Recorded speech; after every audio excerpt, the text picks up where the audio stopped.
The Baggies Podcast, giving you the latest news, views and opinions on all things Albion. Now available on YouTube, Apple Podcasts and Spotify. Hello and welcome to the Baggies Podcast, where of course we're giving you the latest news, views and opinions on all things Albion. Welcome to yet another episode.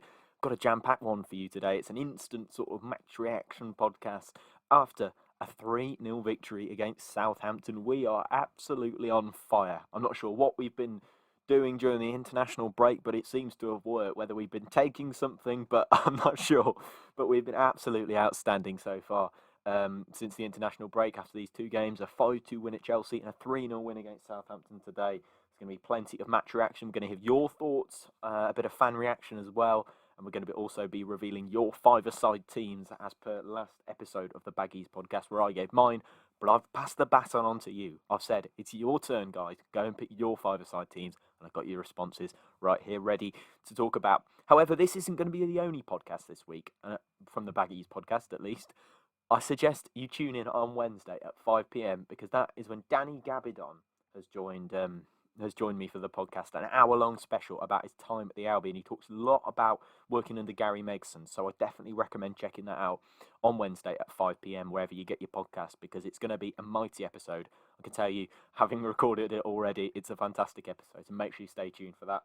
But as for tonight, let's get straight into this week's episode of the Baggies Podcast. We've got much to discuss. Match reaction on the Baggies Podcast, giving you up-to-date analysis and opinion on every Albion game. Subscribe to us on Apple Podcast, Spotify and YouTube to get notified whenever we release a new episode of the Baggies Podcast.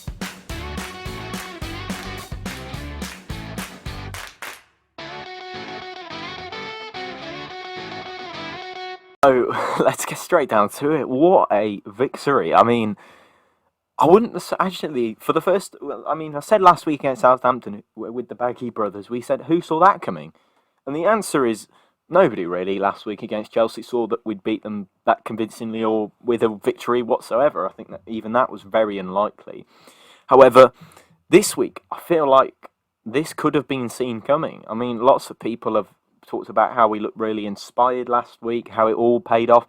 This week it all paid off as well. I don't know what we've been doing during this international break, but we've really, really proved ourselves. And we've started to show exactly why we should be at this level. Let's be honest. Before this international break, we looked dejected, had no confidence. I mean, we just looked dreadful before the international break. We looked stale. We looked exactly as most people would see a Big Sam side. I mean, people have been saying how bad we looked. And I'd have to agree, I think we were really, really bad before the international break. We just looked stale. We looked, out of shape, just no real game plan. And with no ability to, we had no ability to sort of take on any teams, let alone ones near us or above us. But after this international break, there just seems something different in the air. When all hope has been perhaps lost, we look to really be starting to strive towards a better outcome. And even if it does mean that we're going to go down, perhaps we're at least going to go down with some dignity, like we did with Big Dave, and we nearly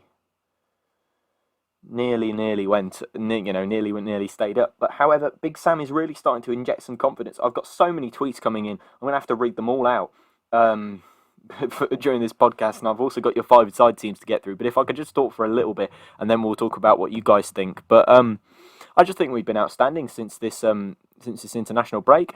Last week we're taking all our chances. This week I think what we executed perfectly is something that Ralph Hasenhuttl is meant to be quite good at himself. Is the high press. I think the high press for us worked absolutely perfectly. I think we worked our socks off. Absolutely. I think nobody stopped running. I have to give a special. I know people have spoken about him in their comments to me, but Ainsley Maitland-Niles, absolutely fantastic. He worked his socks off, really, really put in a shift. He was everywhere tonight. It's the best I've seen from him in a West Bromwich Albion shirt. Even his end ball was better because he played that ball across to Pereira for that penalty. I mean, we can all have a moan about VAR tonight, but luckily it hasn't really affected us. The only thing it would affect is that we go an extra goal up. So in my opinion, I think we've got a lot to be happy about. We've got lots to shout about. And, maybe the Great Escape, even if it doesn't quite happen, we're at least going to bring it a bit more competitively. I've got little confidence in Newcastle. We'll talk a bit about how the Great Escape might actually be on in a little bit. But I've got little confidence in Newcastle picking up results from their next few games, if I'm being completely honest. I don't actually think that they have got enough to take on the teams that they've got coming up. I think they've got some really difficult fixtures. However, the last two fixtures are really kind to them. They've got Sheffield United and Fulham. Both of those could literally keep them up. However, maybe this might be our time. Maybe this might be our time to start mounting that run together, and maybe it might actually happen. I think things are going really well at the moment. I mean, I don't want to get too ahead of myself, but I think we look like a Premier League side. We look like a really good mid-table side, in my opinion. But let's get some of your guys' thoughts, because I do love hearing your thoughts. We'll obviously we'll sort of tick off some of these tweets that have been coming in throughout the episode. Bob Taylor says, not that Bob Taylor, says, mature performance, full of energy first half, scored 3 perfectly good goals, and then he's put in bracket 4. Magnificent display, says Bob.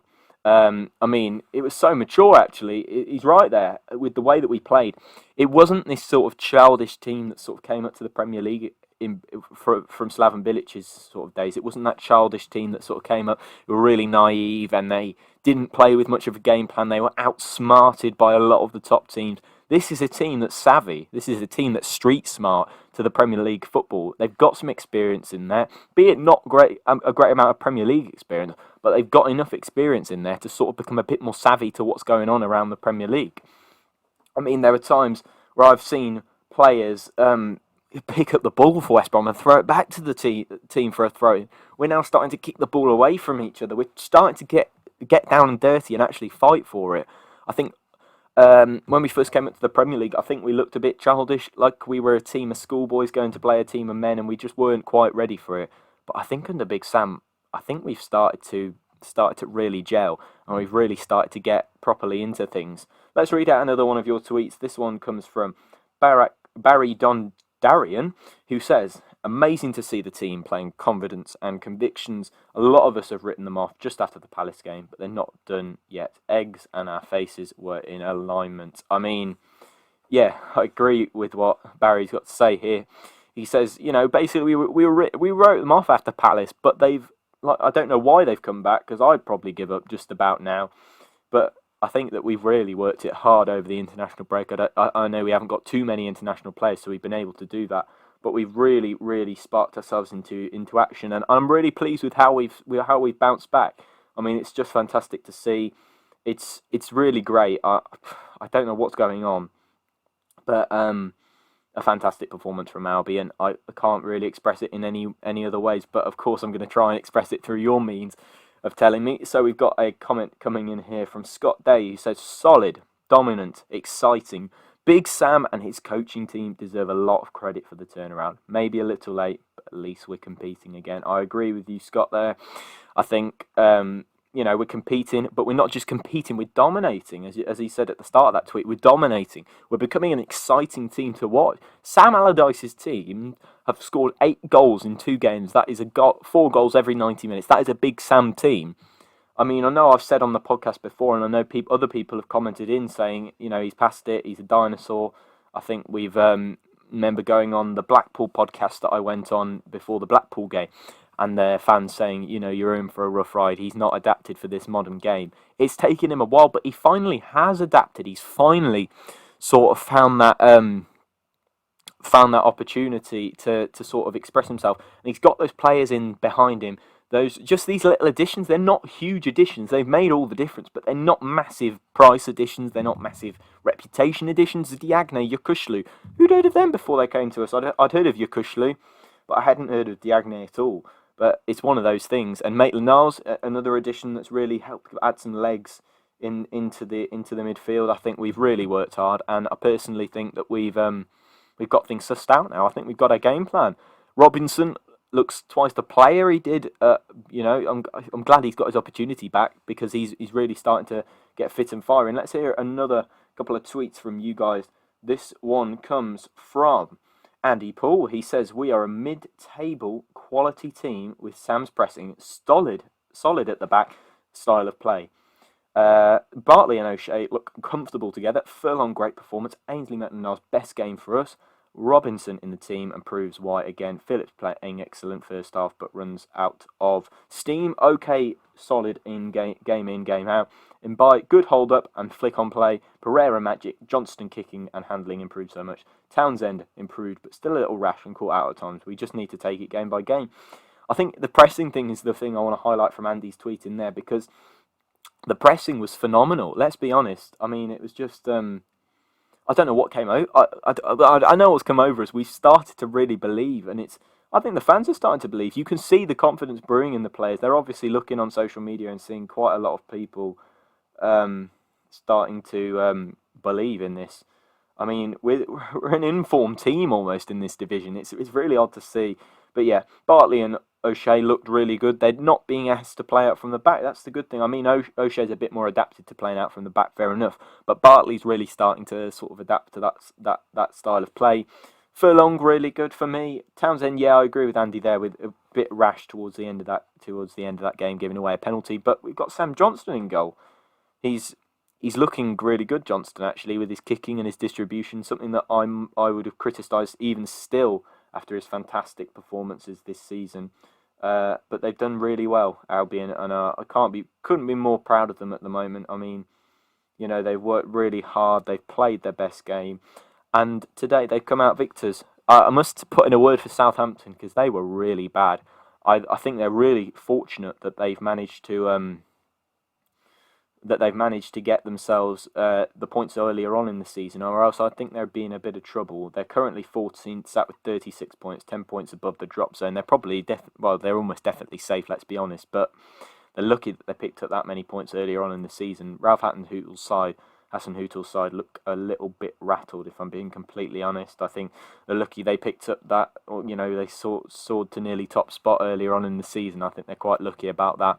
But yeah, they weren't great today, Southampton, and I think it's nothing really for Hasenhüttl to worry about, but it's something that you might really be worried about going into next season. Tweet from WBA Max says, in that first half we were as good or better than any Premier League side has been all season. Unreal. I think it's just that sort of confidence that we're breeding now, because we're starting to win, we're starting to get some momentum. It's going to go. I think we'll go and beat Leicester. Do you know? I think that we've got a real chance of going and beating them anyway, because we're in confidence. Leicester look a bit shot at the moment, if I'm being honest. They've had some trouble off the pitch this week. But for me, the lads have got to go out there and put in a good performance again, and I think they've got every chance of winning. They look the part, Albion, and we certainly look like we're on top of the world at the moment. I mean, I know we're not even on top of the relegation zone, but I thought we were great today. And another tweet coming in from Football Betting Podcast says, honestly, your boys just landed us a 16-1 treble, so we're West Brom till we die.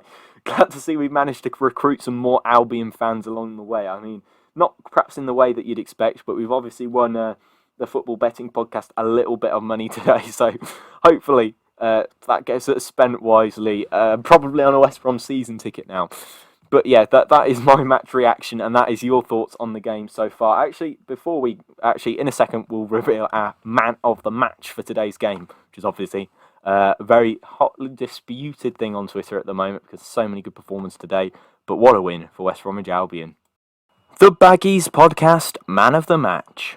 It's time for your Baggies Podcast Man of the Match. The results are in. I want to hear drum rolls. I want to hear rippling across the country.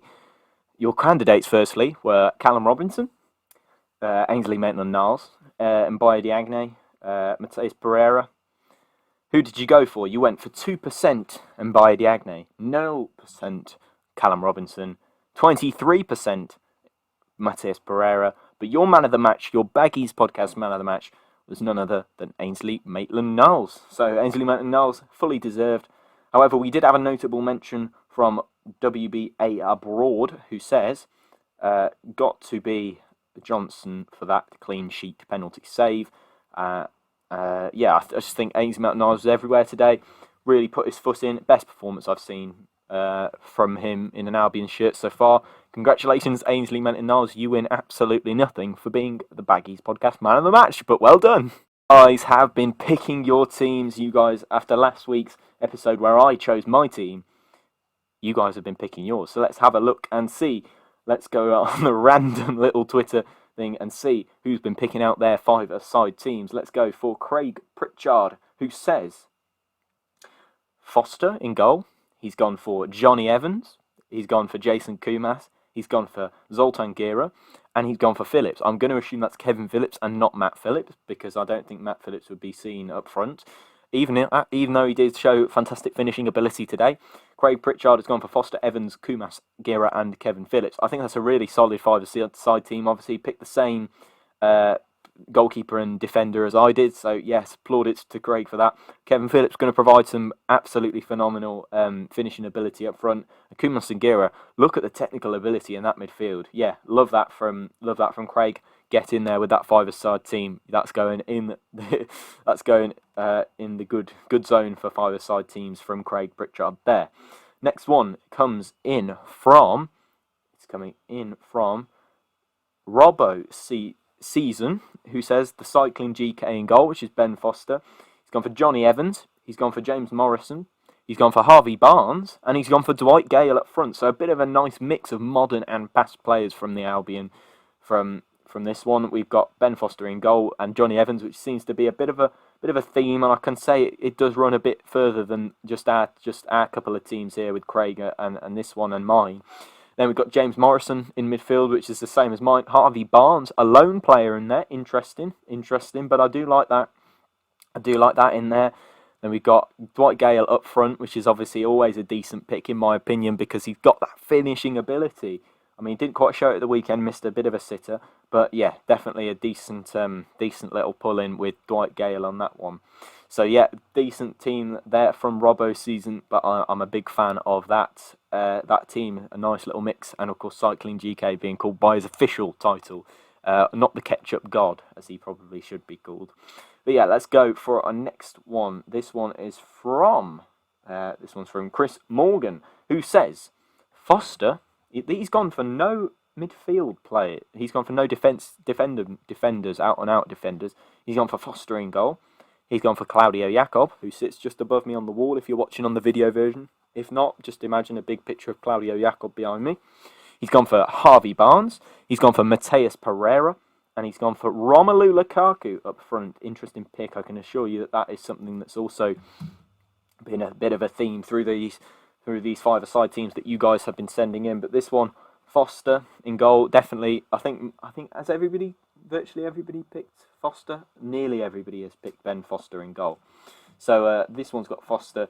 Claudio Jacob, who of course I'm a massive fan of. I mean, talking about Claudio now, he's just one of those little cult heroes that you don't get very often. For me, he's one of those players who will just he'll run through a brick wall for you. So for me, Claudio Jacob is absolutely right to be in that team. I think definitely correct.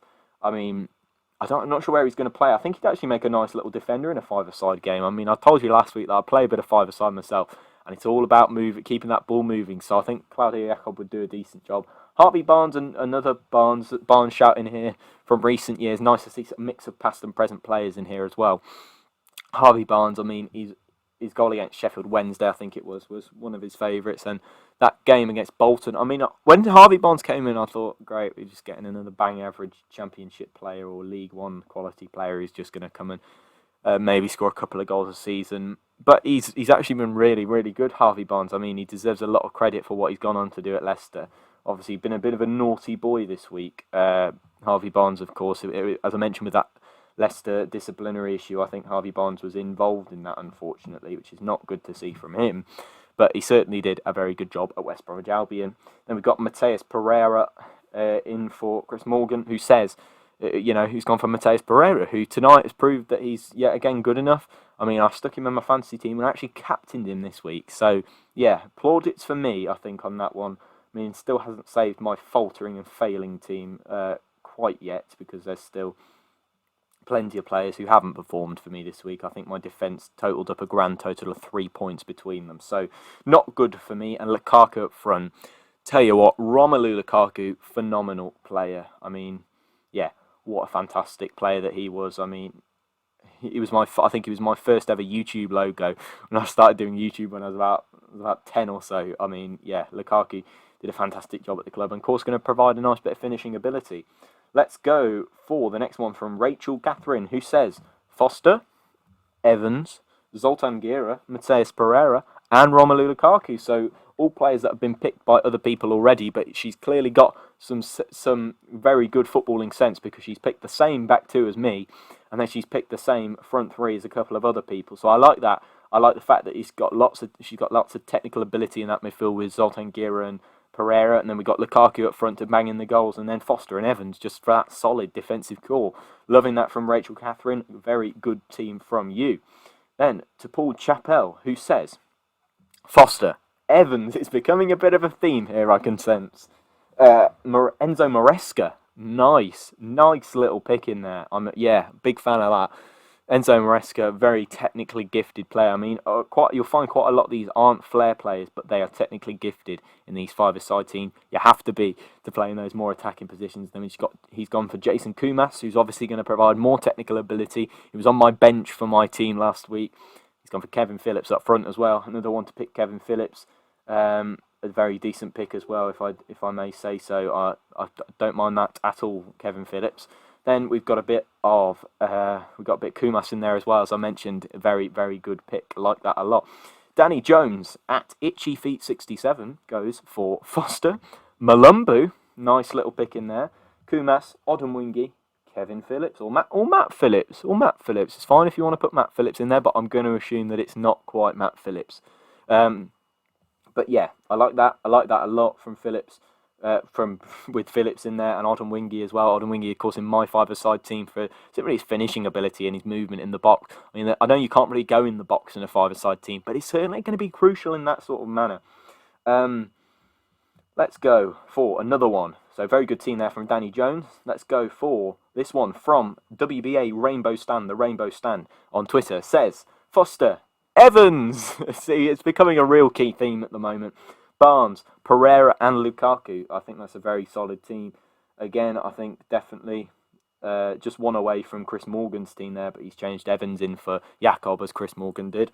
Barnes and Pereira, I mean, I'd love to see them play together. They might end up playing together if Pereira goes to Leicester. I've had a lot of Leicester fans asking me on Instagram about whether Pereira's a half-decent player or not. But yeah, big fan of that. Lukaku up front, of course, he's just going to hoover up those chances like nobody's business at all. So yeah, definitely rating that from WBA Rainbow Stand, loving that. But next one comes in, thank you also for sending your five-a-side team, by the way. Next one comes in from Barry Dondarian, who's come in again, and he's gone for a bit of an older feel. I respect that. Lots of these include quite a few recent players, but he's gone for Russell Holt in goal. He's gone for Darren Moore. Going to assume that's not Luke Moore in centre back. Then he's gone for Andy Johnson, Laurie Cunningham, Cyril Regis. I mean, can you get any more Legends team than sort of that from Barry there? I respect that a lot. Very big fan of that. I think that works really well. Whether these teams would work on a five-a-side pitch together, I think might have a bit of sort of generation barriers between a couple of these teams. I mean, you know, if you imagine Kumas playing in the same team as Lukaku, or if you imagine Kevin Phillips playing in the same team as somebody like Pereira, I think it'd be interesting to see. I personally pay a lot of money to see these players play together. But yeah, this is the sort of thing that Sky Sports Legends programme was built for, isn't it? To see these sorts of players play together. But yeah, massive thank you for getting in your five-a-side teams.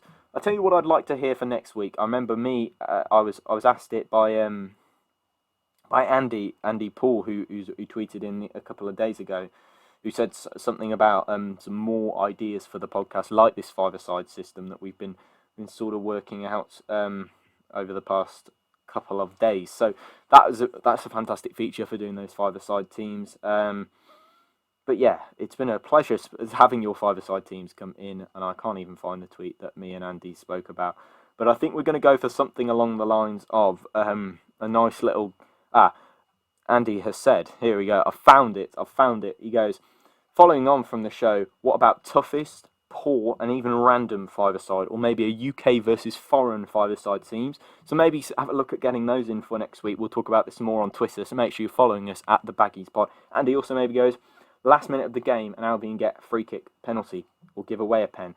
who you're picking to save or score. So yeah, we'll do that for next week, I think. We'll do the FiveASide first and then maybe the week on. Andy, you're running the show at the moment, my friend. You're doing all my work for me. But yes, we'll see if we can get those in for next Monday's show. And hopefully you guys can get those in. But make sure you're following us on Twitter at thebaggiespodcast to get your teams in and your different lineups in. But yeah, thank you for all of those FiveASide teams. It's certainly been great reading those out. On that note, it brings us to the end of this, the first of this week's episodes of the Baggies Podcast.